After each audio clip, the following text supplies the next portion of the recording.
Con el propósito de llevar cultura a la ciudadanía, el Archivo General de la Nación presenta el microprograma El Documento del Mes, una iniciativa que busca destacar importantes sucesos de nuestra historia a través de documentos que se conservan y custodian en los repositorios del país. ¿Quieres conocer más? Descubre con nosotros el Documento del Mes. Acompáñanos.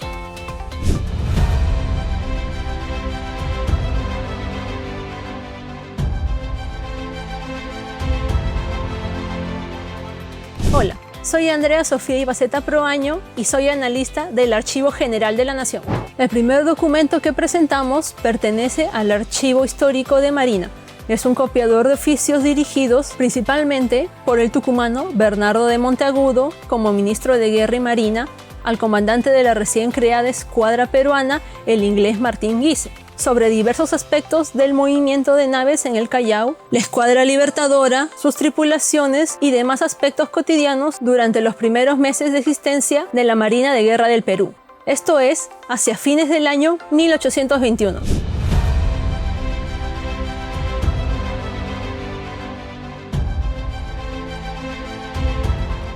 El segundo documento pertenece a la colección Tomás Diegues del Archivo General de la Nación. Se trata de una carta dirigida desde Trujillo al clérigo y político Diegues, quien se hallaba en Lima, por Juan Ignacio Machado, vicario de la doctrina de Catacaos, Piura, el 1 de octubre de 1821.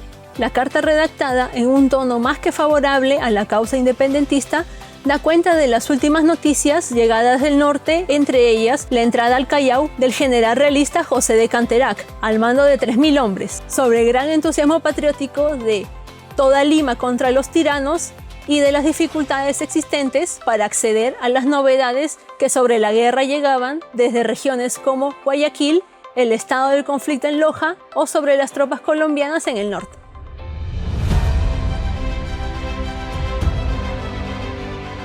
El documento que hoy comentamos procede de un libro copiador de correspondencia del Ministerio de Guerra y Marina, dirigida al comandante general de la Marina y otras autoridades navales, cuya copia original se preserva en el Archivo Histórico de la Marina de Guerra del Perú. Esta correspondencia consiste en 2 folios. El primero tiene 11 entradas, cada una con una semilla de su contenido, que va desde el 19 de septiembre hasta el 13 de octubre de 1821. El segundo folio continúa desde aquella fecha hasta el 23 del mismo mes, con 16 entradas más. Toda esa documentación se halla firmada por Bernardo Monteagudo, quien fue el primer ministro de Guerra y Marina, desempeñándose en el cargo desde su nombramiento en agosto de 1821 hasta el mes de enero de 1822. En cuanto al contenido, los documentos poseen disposiciones destinadas para que el comandante general de la Marina, cargo ocupado en aquel entonces por el capitán de navío de origen británico Martín Jorge Guise, tome diversas acciones en cuanto a la organización de la Armada, para que también efectúe las gestiones necesarias para la adquisición de sus primeras unidades, como lo fueron los bergantines Guerrero y Pezuela, que se mencionan en algunos de los documentos referidos, o se dispusiese el nombramiento de las primeras autoridades administrativas de la Armada, tal como fueron el capitán de fragata Manuel Loro como comandante del Arsenal Naval, así como también al comisario de Marina de primera clase Salvador Soller, cargo desde el cual asumió la administración de los recursos económicos y los aspectos logísticos de la Armada.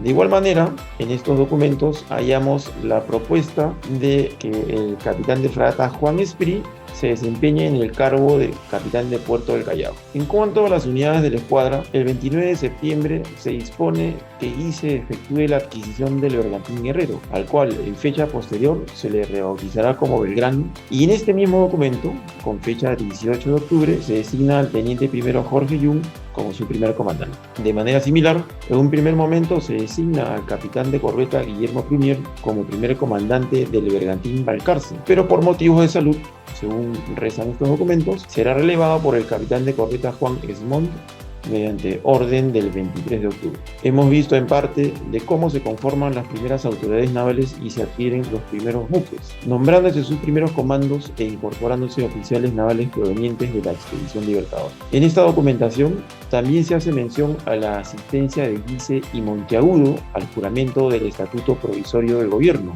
que, como recordamos, se llevó a cabo el 8 de octubre de 1821, fecha en la cual se conmemora desde aquel entonces el establecimiento de la actual Marina de Guerra del Perú. Otros documentos de interés son aquellos que refieren a la organización del primer bloqueo a los puertos intermedios y el nombramiento de los comandos a cargo de los buques que participarán en dicha operación. Asimismo, se dispone a entregar los fondos necesarios para su habilitación, se habla de 4.000 pesos, y que sus tripulaciones sean conformadas por las 2/3 partes de su dotación total. Por último, comentaremos un detalle curioso. En el documento número 18 se menciona que en el Ministerio de Guerra y Marina tan solo se posee un ejemplar de las ordenanzas navales españolas de 1793 y se da como motivo de que los marinos españoles se llevaron consigo otros ejemplares, entre ellos la ordenanza de 1802, esta última que fue la adoptada por nuestra Armada durante muchos años.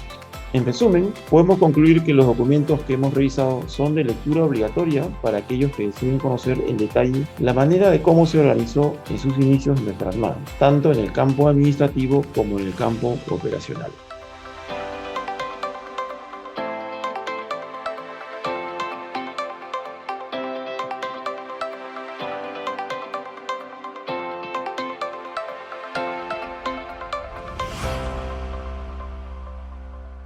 Siempre con el pueblo. Gobierno del Perú.